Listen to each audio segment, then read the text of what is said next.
Want to showcase your images in a more interactive way instead of a regular gallery? In this video, you'll learn how to create this infinite image draggable cube in Elementor. It's a smooth rotating 3D cube where visitors can drag and explore images from any direction. Let's build it step by step. All right, before we start, just make sure Elementor Free is installed and activated.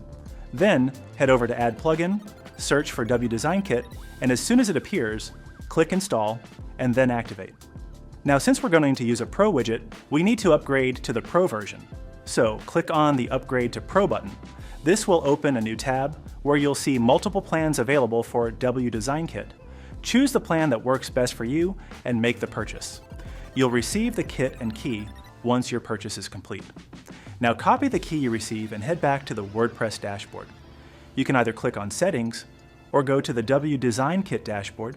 From there, click on Settings and then Manage License. Scroll down and paste the license key, then click Activate. Once done, you've successfully upgraded to Pro. Now we can enable the Pro widgets, so from here, we'll head into the Widgets option and open Browse Widgets. Now right here, search for Image Draggable Cube. As soon as it shows up, click Download and you're set. Once that's done, let's create a page and open it inside Elementor to use it. All right, let's get started. Now if you want to build it from scratch, here's how you add the widget. Just search for Image Draggable Cube. Once it appears, simply drag and drop it into the container. And that's it. Your basic Image Draggable Cube layout is ready. From here you can add content details and change the styling. This is the manual method, but if you want a ready professional design, let me show you the shortcut way. First, remove the previous container. Now for the pre-designed demo, the link is already added in the description. Open it, and you'll land on the live demo page for this widget. On this page, you'll see multiple designer-made demos. Each one looks different, so you can simply pick what matches your requirement. For now, I'm picking this one. And on the right side, you'll see a copy button. Click on Copy. Now come back to the Elementor editor, right-click on the top corner of the container, and you should see plus paste. If plus paste isn't visible, don't worry. Just install the plus add-ins free. Then in Extensions, enable cross-domain copy-paste, refresh the page, and you'll get the plus paste option here. Now click plus paste, and within minutes, the full professional design gets imported. After that, you can tweak colors, photos, text, anything you want. Now let's go step by step from here. So this is the structure. I'm clicking on this container, and you can see the Content tab opening on the left. First is the Layout section. Here you can choose the style you want. Then next, you'll see the Content section. Here you can change the title and subtitle based on your requirement. For now, I'm leaving it as it is, but this is where you can update it anytime. So moving ahead, here we have the Image Galleries section. As you can see, multiple images are already added here. If you want to customize them, just click here. Then select Add to Gallery and choose images from your computer. For example, I'm adding one image here. Click Add to Gallery,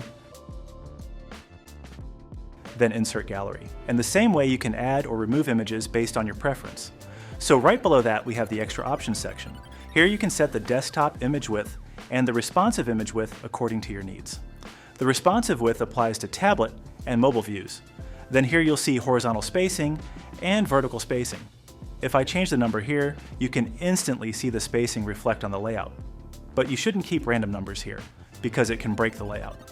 So I'll just switch it back to the default value. And the same way, you can adjust these values depending on your design. And lastly, we have the drag switcher section.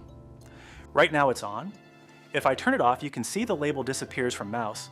So I'll just keep this enabled and the label continue appearing with the mouse. All right, let's quickly publish this and see how it looks.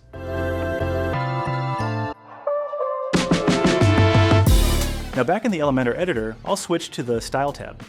Here in the Content section, you'll find the padding option where you can adjust the content spacing. Right now the top is set to 50, so I'll change it to 100 just to show you. And the same way you can adjust the bottom, left, and right as needed. Just below that, you'll see a few more controls. First is top offset. If I move this, you'll see the content shift up and down. Next is left offset. This moves the content left or right. And gap simply adjusts the spacing between the content. Next, we have the title section. From here you can adjust the alignment, typography, text color, and even add a text shadow if needed. Right after that comes the Subtitle section. You can style it the same way as the title. And finally, in the Style tab, we have the Background section. From here, you can adjust the width and height, change the background color, or even add an image if you want. And that covers the Style tab. Now, to understand the gap option a bit better, I'll add the Style 1 demo here and show you how it works. First, I'll quickly publish this page. Now I'm copying this demo, and back on my page, I'll add a new container and paste it here. All right, it's successfully pasted, and as you can see, Style 1 is currently selected. There are a few other sections here as well, and most of the options work in a similar way, so you can explore those on your own. For now, I'll head over to the Style tab, and in the Content section, I'll show you the gap option. From here, you can adjust the space between the title and the button. This is especially useful when you're using Style 1, and that's how you can use the gap option when working with Style 1.